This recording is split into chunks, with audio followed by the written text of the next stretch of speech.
Listen as the sound enters my inner ear and vibrates through my inner plane, my biosphere.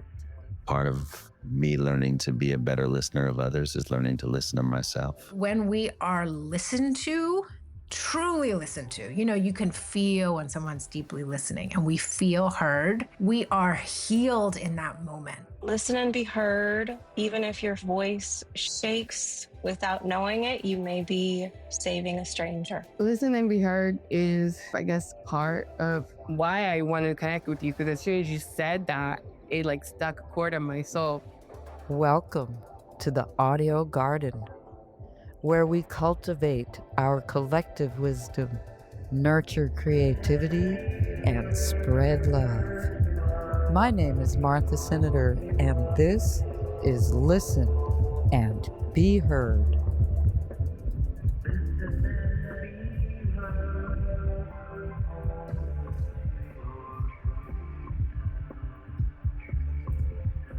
Welcome back to the audio garden, my friends. It is so good to be here with you, as always, and I have a basket full of goodies for you that I hope you will savor and enjoy. There's a special place in Los Angeles called the Black Lantern Bookstore, and my friend Cipriano Belser will be joining me here in the audio garden to tell us all about what is so unique and special about the place. Micah Franklin is an intern here at Listen and Be Heard and has been really great to work with. Not only that, he's a very talented writer. The last semester of your senior year of high school is really a unique and special time, and we're so glad to share some of that time with him. He's going to share his take on the classic movie, The Godfather. Coming up in the second half, new music that you will not hear anywhere else. And among the very special offerings today is a rare live recording of Celia Cruz. And Hernan, who is bringing it to us, is also playing with her. So that's something extra special to look forward to. But right now, a poem from the Listen and Be Heard archives from the master poet and teacher, Shizue Seigel. When I was 6, I was too young to know that segregation meant a California sharecropping camp, the tar paper shacks, a step up from concentration camp barracks for Japanese American families like mine, a step up from a Dust Bowl tent for the one white family in the compound that kept to themselves. On the other side of the country, segregation meant an all-white Irish and Polish American neighborhood across town from where Freddie Gray would die decades later. They ate fish on Fridays, reminded themselves every Easter why they hated Jews, and beat you up for wearing orange on St. Patrick's Day. And when I was 6, I didn't know where Asian Americans should sit on a Baltimore bus. White faces in front, mahogany in back, us in the middle, or what the park map meant by white pool and colored pool. My child's mind imagined 2 pools with fountains lit up at night. The colored pool would be better. Red, yellow, and blue and green lights, not just plain white. When I was 6, I didn't know that America was a celebration of carnivores, meatloaf, steak, and liver and onions, fresh shucked oysters eaten alive with horseradish and ketchup, soft-shell crabs fried in butter and slapped between 2 slices of Wonder Bread. Our German landlady boiled blue crabs alive in beer at Old Bay. When they tried to get out, she pushed them back in with a wooden spoon and clapped on the lid. When she learned that the nice tenants upstairs had changed their name from Rosenberg to Ross, she made them move so her residence could remain pristine. German, Italian, and Japanese American. When I was 6, I didn't know what America was. That was poet Shizue Seigel, and she had a conversation with my co-producer, sometime co-host, Tony Robles, back in season 2, episode 9, and you can find that in our archives at listenandbeheard.net. The Black Lantern Bookstore is also a lending library with a very special collection. Cipriano Belser is one of the founders, and I see he's gotten here early, and he's already in conversation with Micah and Hobby. So let's go join them.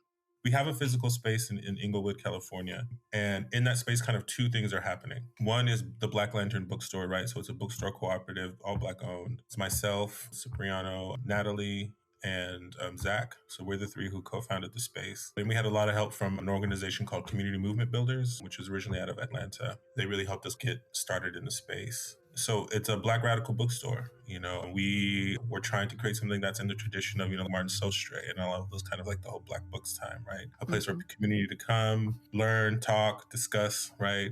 Explore new ideas. And the physical space that's in the front. So you walk in and then you're in Black Lantern Books, and that takes up about a third of the space. And then a community lending library that we're building out. So that's Legacy Library. It's based on the collection originally. Why don't you tell our listeners about that? We called it Legacy Library because we've been kind of charged with the legacy of a movement elder that passed. So his name is Kwasi Nkrumah. He was a lifelong organizer, born in Baltimore, organized all across the country in labor, housing, community. He was doing environmental, all kinds of different organizing. And he ended up in Echo Park here in Los Angeles. He was a collector. I remember hearing these stories when we were doing his memorial a couple years ago about his son was talking about, because his dad loved to walk.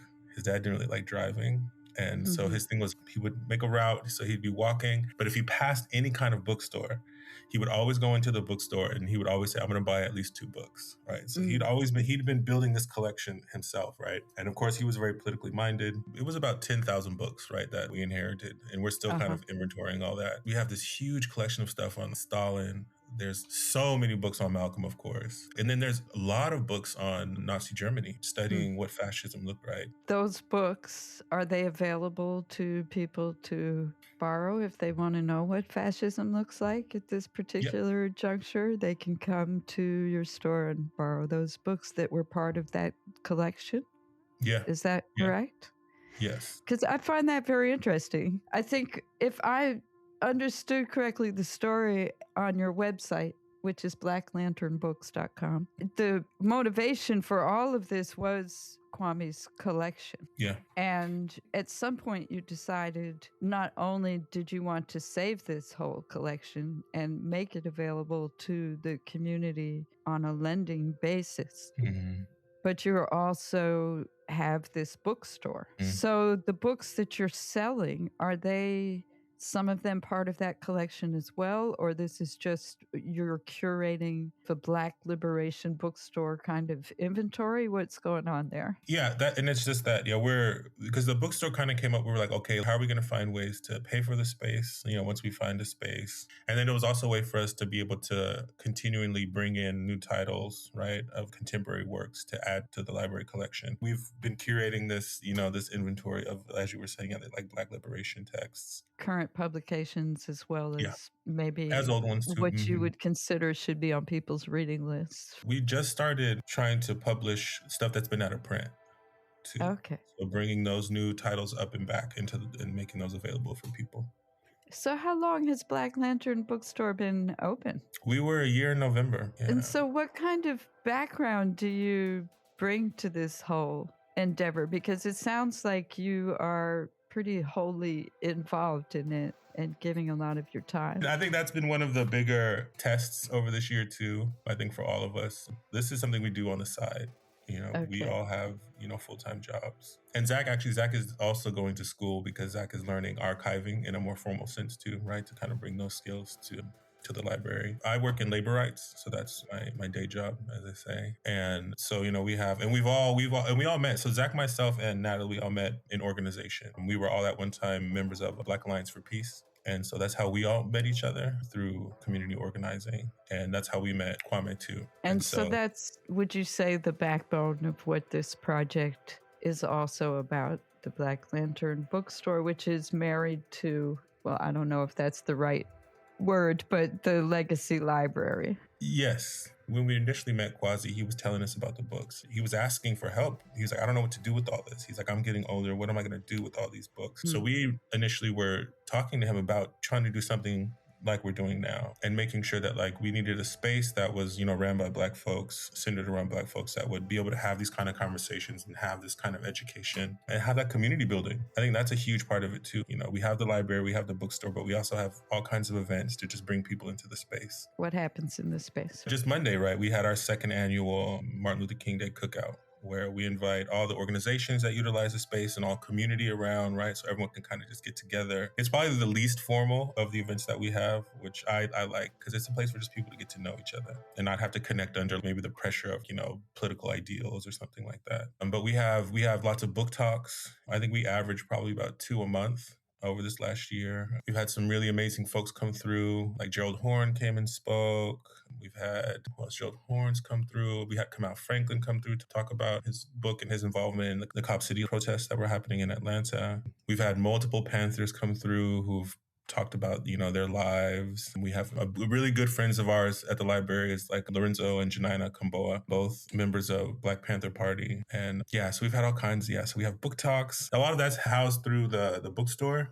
and through the library, we do a lot of community skill building. So we've had arts workshops. We work with arts collective called It's in Scope, and they come and do like these arts workshops around screen printing, block printing. A lot of poets and writers have become a part of the community. So we have folks starting writing workshops. And you have a poet in residence, don't you? Yes. Yeah, Walela. We just kind of folded that into the project. Yeah, so Walela has become our poet in residence, because Walela has been doing a lot in the space, right? Because that's the thing too. We want the space to be stewarded by community as well.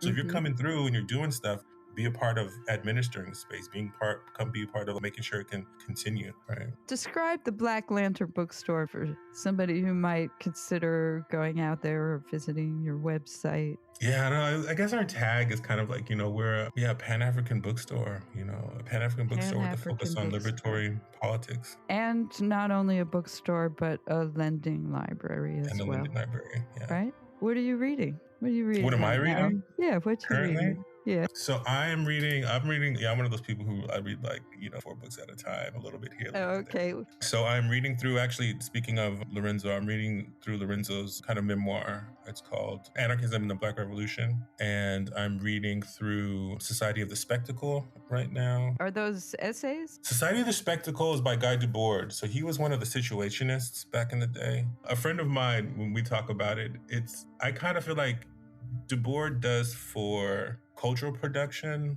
what Marx did for economics. Interesting. Yeah, it's interesting. It's written in these almost like tweets. This was written in the 60s. And my friend likes to say that Debord invented the tweet, because it's written in all these little chunks of texts. Uh-huh. But yeah, it explores capitalism as cultural production, how it works and how it kind of permeates society. Okay. Well, I want to thank you so much, Cipriano Belser, for joining me here in the Audio Garden today, one of the partners in Black Lantern Bookstore and the Legacy Library.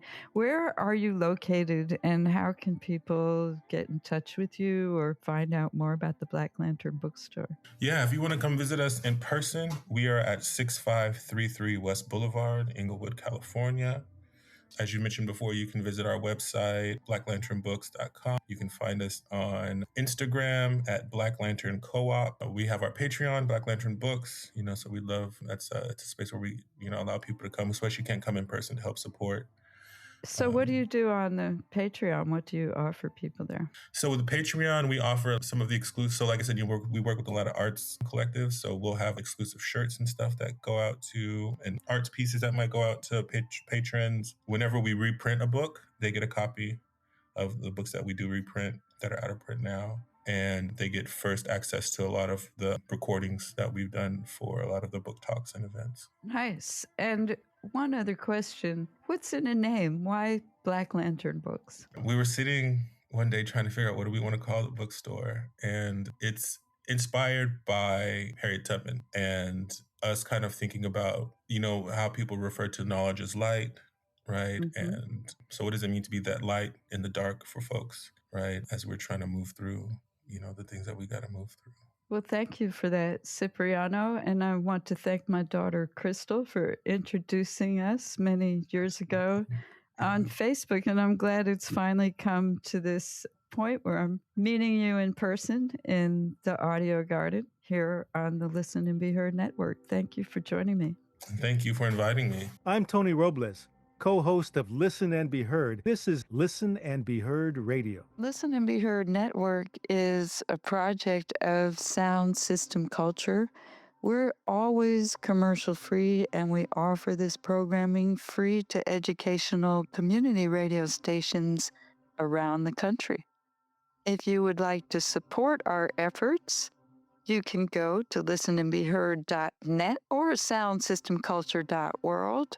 And we're offering a free gift if you should decide to do that, which is a copy of Mark and the Queen Fish, a middle grade fairy tale by yours truly that will be coming out on Atmosphere Press in the summer of 2026. Once it's heard, it can't be unheard. Once it's published, it's not going to be unpublished. Once you read the poem, you can't unread it. No matter how an individual may try to push it to the side, forget about it, it's still in there. And it's the words, the meaning, the feelings behind it are taking root in their psyche, and they can't get rid of it. Something that I didn't think of in the same way that I've been thinking about very differently, being a part of the bookstore project, is the idea of archive, especially informal archive.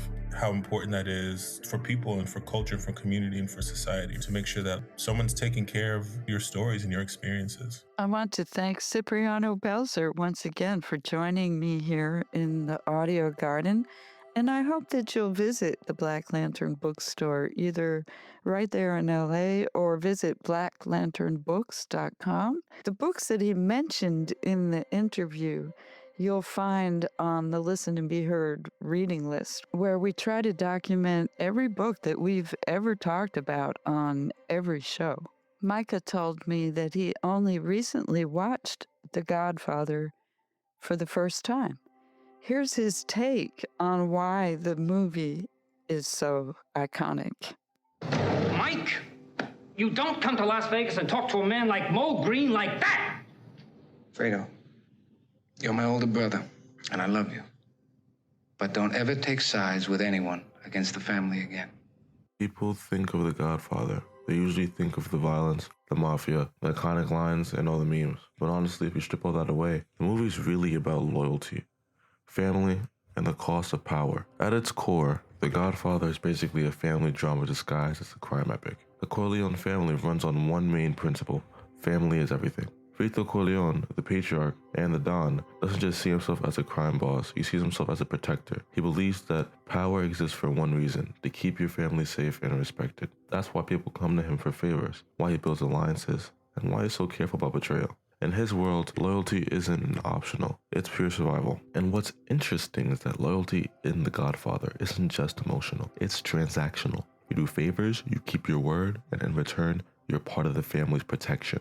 That's why betrayal hits so hard in this movie. When someone turns on the family, it's not just business, it's personal, almost like a moral crime. And then there's Michael Corleone, who is probably one of the most fascinating character arcs in the film as a whole. At the beginning, he's the outsider. He wants nothing to do with the mafia life whatsoever. He's a war hero, dating someone outside the family, trying to live a normal life. He sees the family business as something old-fashioned and kind of beneath him. But everything changes when the family is threatened. His loyalty to his family pulls him in. He doesn't step into power because he's greedy at first. He does it because he believes the family needs him. That's what makes his transformation so tragic and so compelling. He starts with good intentions: protect his father, protect his brothers, keep the family safe. But the deeper he goes, the more he becomes exactly what he once tried to avoid. The movie basically shows how loyalty can be both noble and destructive. Michael's commitment to family costs him his morality, his relationships, and eventually his humanity. By the end, he is easily the most powerful Corleone, but also the most isolated. That's the big theme: power versus love. Vito Corleone tries to balance both. He's ruthless in business, but genuinely loving at home. Michael, on the other hand, he slowly loses that balance. He chooses power and control over vulnerability and connection. His loyalty turns into obsession with control, and that's what makes him such a tragic figure. Another thing The Godfather does really well is showing how loyalty creates structure. The mafia world works because everyone understands the rules. Respect, hierarchy, and obligation keep everything from collapsing into chaos. In a weird way, the Corleone family is more organized and principled than a lot of the institutions around them in the movie. That's part of why people find them fascinating, even when they're clearly doing horrible things. But the film also quietly asks a question. How far should loyalty go?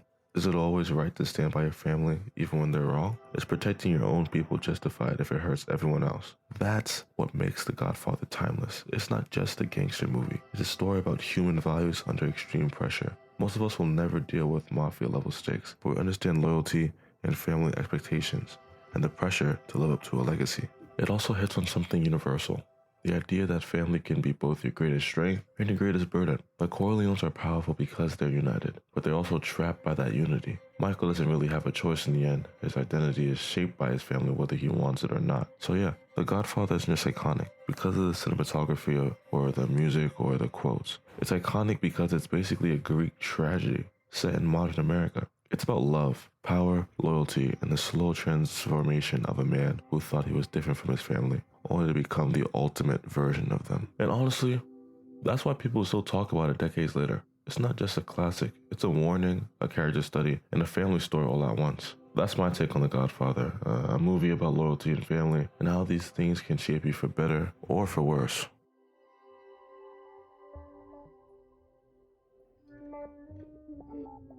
One day,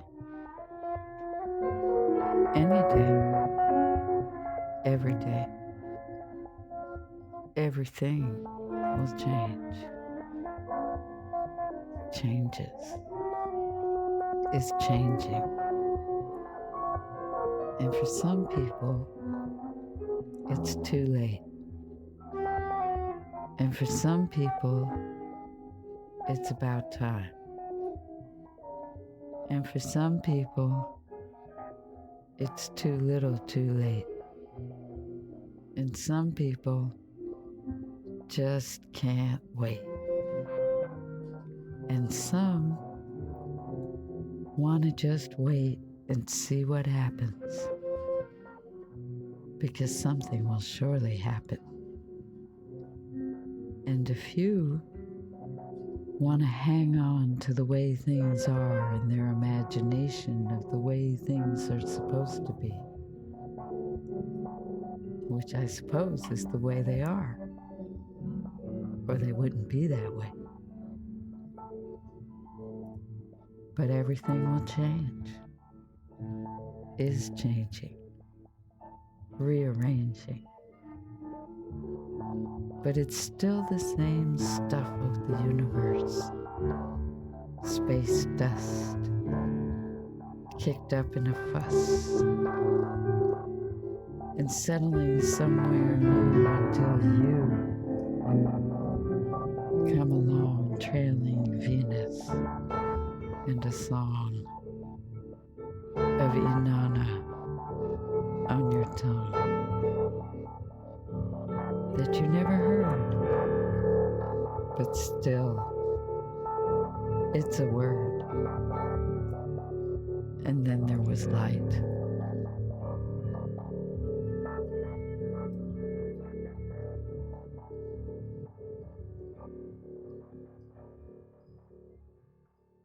We, the people, have the power to be heard. So remember that. The time to act is now. It's time for a social transformation.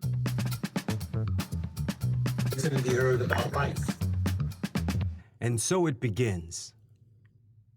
Again, a grin scrapes its way through the grimace on our prayers for the fallen, the forgotten, the beautiful ones who speak with the twang of a god and the twist of a timeline. Tequila-tarnished sun in your rise. From the grave to grace, we are butterflies crossing freeways.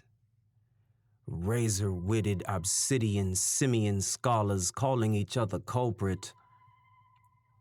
Preachers rocking cock rings in the pulpit. Sulfur salt vultures picking our dreams clean. Close your eyes. Eclipse an illusion. Listen. Find truth in confusion. It is there, like we are here. Survivors. The plural of phoenix. Resurrected. That was poet Joseph Jason Santiago LeCour, who was on season 2, episode 13 of this Listen and Be Heard hour. I'm Martha Senator, and I'm so happy to be your guide here in the audio garden. You'll find the archives for the Listen and Be Heard hour at listenandbeheard.net, where you will also find the archives for our sister show, Beyond Borders. I throw in a bit of my poetry here and there on this show, and lately it's been what I call my stream poetry, which is sort of a creative thing going on right now with me and also in collaboration with my co-host and producer, Hernan. And we've been kind of working on things at iBeam, and coming up in March, we're going to open it up a little to our friends and to an audience. And we'll be having a very special friend, Julie Patton, coming from Cleveland, Ohio, to join us on March 22nd. So I'm really looking forward to that, and I'll let you all know more about it as things come together.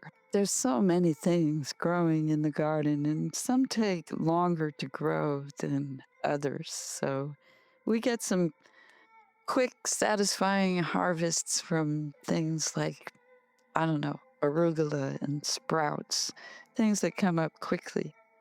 But we also get the satisfaction of the slower growing, grander plants and living beings that spread their branches eventually and offer us some shade and even nutrition.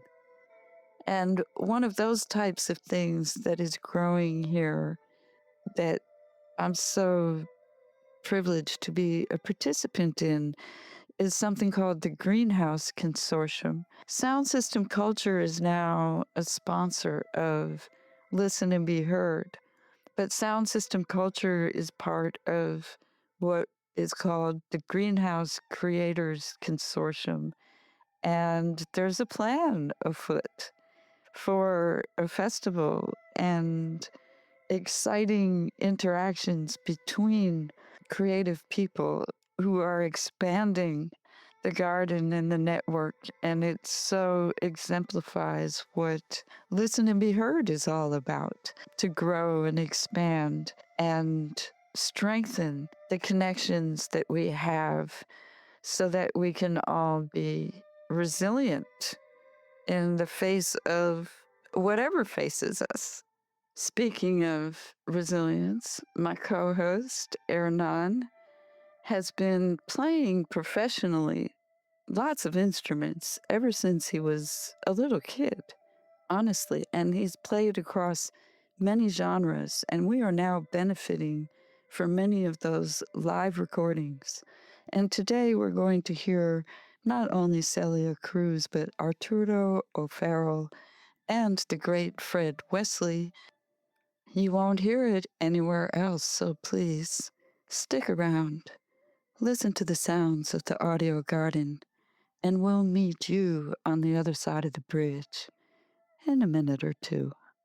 When I hear the phrase listen and be heard, it takes me to thinking about some of those principles of the community organizing, right? And that it should be an exchange, right? It makes me think of the conversation around stuff like mutual aid, right? Like it should be something that we're here to know each other, and to do that, one has to listen, but one also has to be heard, right? So you have to, one, build that confidence in yourself to be able to say the things that you're feeling or thinking, right?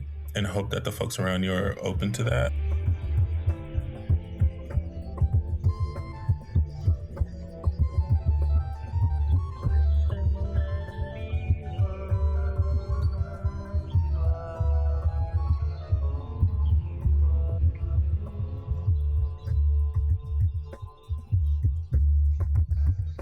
Hey, how's it going? This is Hernan Ramiro, formerly known as Diego Rodriguez. We have a great show for you as always. We got some special stuff discovered and found some great stuff from back in the day. First off is Scratch Baby, a song I wrote for my son back in the day. Features Arturo Faro, Ruben Rodriguez on bass, Victor Rendon, the CEO, Kimura on percussion, and the great Arturo Faro on piano, and DJ Logic. So we had a really great time recording that, myself on flute. After that, we have a really rare recording. The great Celia Cruz in Amsterdam singing Son Matamoros, a classic of hers. And I'm on baritone saxophone along with Jose Alberto on percussion, John Robinson on bass, Dido on percussion. I can't remember the rest of the cats. Amazing. The great Joe De Jesus on trombone, and many others. Amazing. Live recording, very rare. Don't tell anyone, you only get to hear this stuff here. And the very last track is dedicated to the great Jesse Jackson. And it's a live recording of the great Fred Wesley, who I had the honor of been touring with back in the day. And this recording features myself and Reggie Ward and Bruce Cox on drums. Of course, Fred Wesley and Gary Winters. Coleman Woodson III on piano, and Dwayne Dolphin on bass. It's called Damn Right, I'm Somebody, the classic. Damn Right, I'm Somebody. All right, check it out. Thank you, Martha Senator, and Listen and Be Heard Network, and Sound System Culture for making this happen. Support great, new, live, amazing, rare podcasts. Where else were you going to hear Celia Cruz, Arturo Faro, and Fred Wesley all in one set of music? All right, man. Right here at Listen and Be Heard. Peace.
Wesley and the new JB.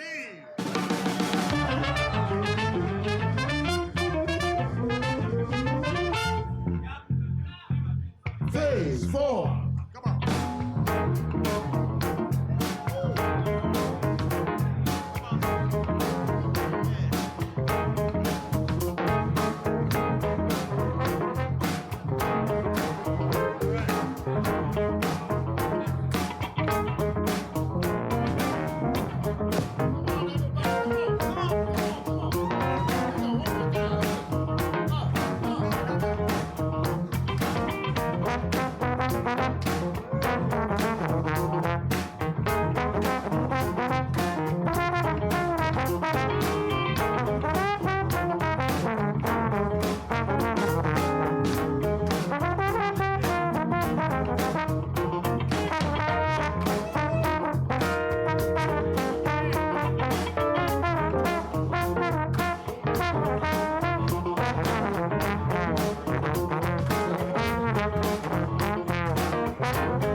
Phase 4.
This is the Listen and Be Heard Hour, brought to you by Listen and Be Heard Network, a project of Sound System Culture.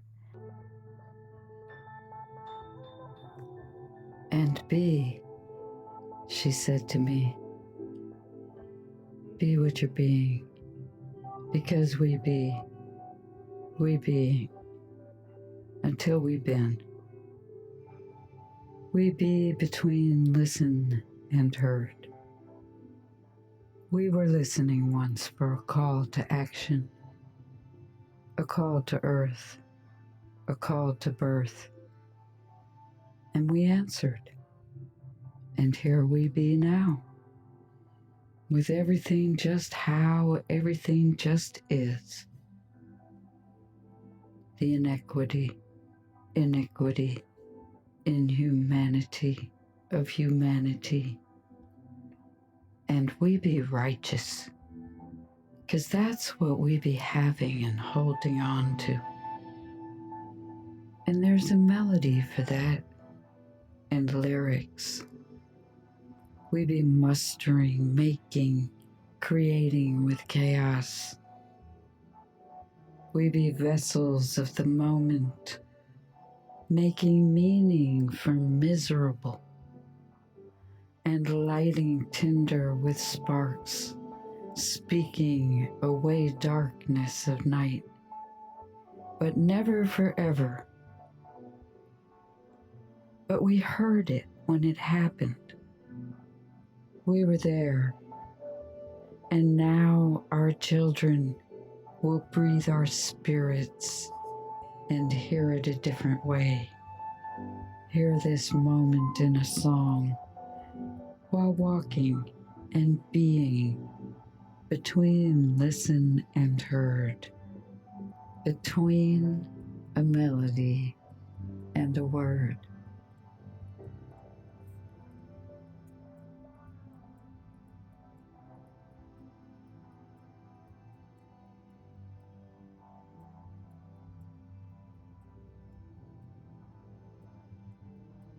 Originally, I was writing for an audience that I believe could make the change, policymakers, voters. And so that audience for me have shifted to a more community.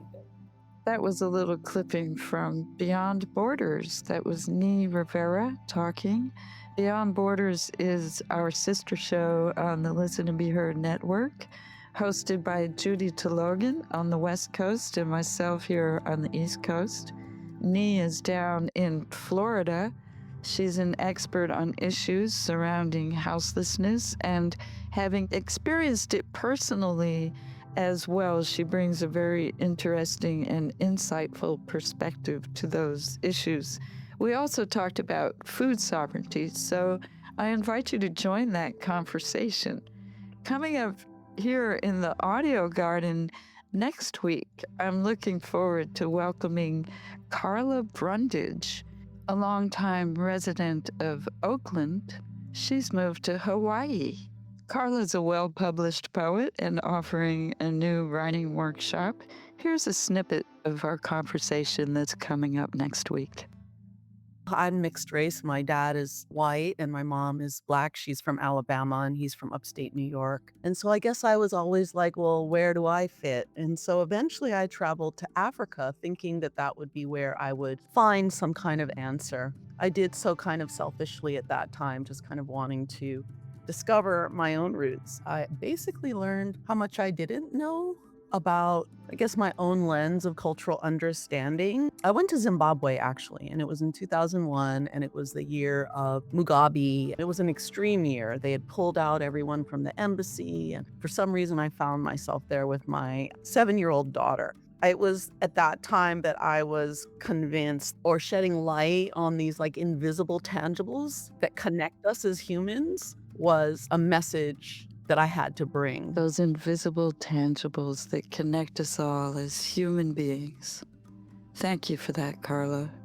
There's invisible tangibles in the garden, too, especially underfoot, that connect us all as human beings and the living beings that are growing from the soil all around us.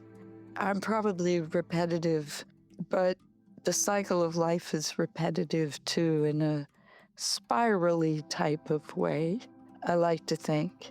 So I was talking last week about not wanting to spend money to create my garden, and I should clarify that a bit. As I'm trying to create a garden in a backyard patio where there is no garden, there is one raised bed, and I've been working on amending the soil there so that I can plant. And so when I say I don't want to spend money, I don't want to buy anything to amend the soil. I'm not going to buy any type of fertilizer, but I'm looking around using the raw materials that are around me to create soil, which is the food waste, the things that I chop off the vegetables that I don't eat, and all my food waste goes into a kitchen composter that I purchased. So I did spend money on that, but it seemed the best way to do things for me. So it was a very particular choice to spend money on that one thing. The other thing I've spent money on is a shredder, a paper shredder. So my junk mail, aside from shredding personal information, instead of just throwing that even in a recycling bag, I use that as mulch in the garden. So I don't have to buy mulch either, you see? And it does break down eventually. What's nice about that is that it's also kind of aerated. You put it on top of the soil and there's some air. It's not just this heavy thing like, I don't know, layers of cardboard that doesn't let any air through. I have a confession to make, too, though, about that shredder, because there's something, maybe I'm a little obsessive compulsive. I don't know. I've never been diagnosed, but it's like I find myself looking around for things to shred. And something I enjoy is shredding brown paper bags. Can't explain it to you folks, but I enjoy watching those paper bags. Like, you can just put the corner in and the whole thing will go through the shredder. And it's just kind of fascinating to watch. Anyway, I will spend money on the actual plants, though. I ordered a couple pawpaw trees because they're native to this part of the world where I live, which is on unceded Lenape territory. And speaking of the Lenape, I'm really looking forward to welcoming Lenape storyteller Brent Stonefish to the audio garden in a few weeks. So that's something to look forward to. And I invite you to subscribe to our email newsletter so that you will hear about some of the wonderful guests that you might be interested in tuning into here on the Listen and Be Heard Hour. But I digress. Back to my pawpaw trees. So you have to have 2. So I ordered 2, and there's actually rules where I am not to plant trees. But of course, there's this whole ancient art of coppicing. So when they do get tall, which I hope they do, I will cut back the branches and use them as mulch. Do you see where I'm going here? I do spend money. It would be dishonest to say that I'm not spending money on my garden, but I do pick and choose.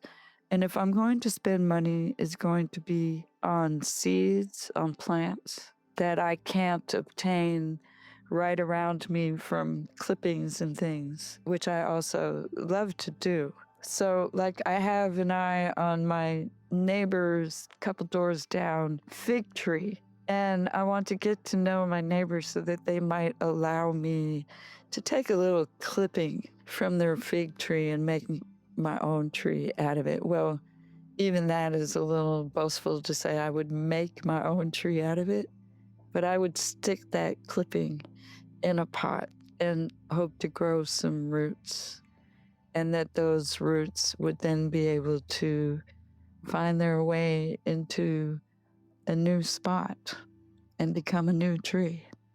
Thank you for listening to me carry on about my garden. I'm very passionate about gardening, and I hope that you might become passionate too, because I do believe that part of being resilient, part of being able to face our future collectively with hope and positivity is to learn how to grow our own food and to help our neighbors do the same and to share and grow alike.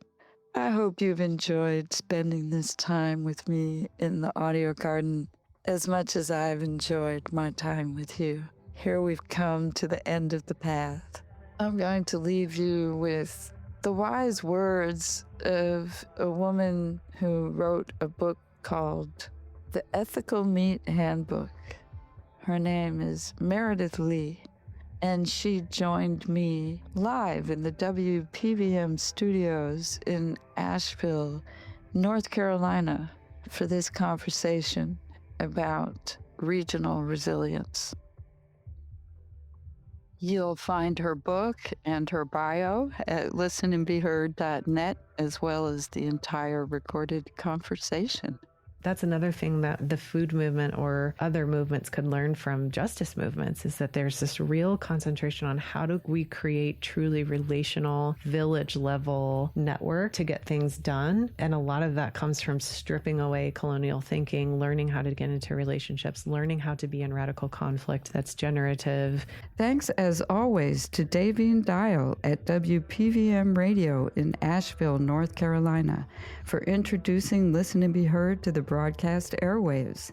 KCEI in Taos, New Mexico, KEPJ in San Antonio, Texas, KHOI in Ames, Iowa, and KFOI in Red Bluff, California, and other stations that are part of the Pacifica Affiliate Network for cultivating the audio garden in your communities, and our own Listen and Be Heard network, host of WL&BH.org.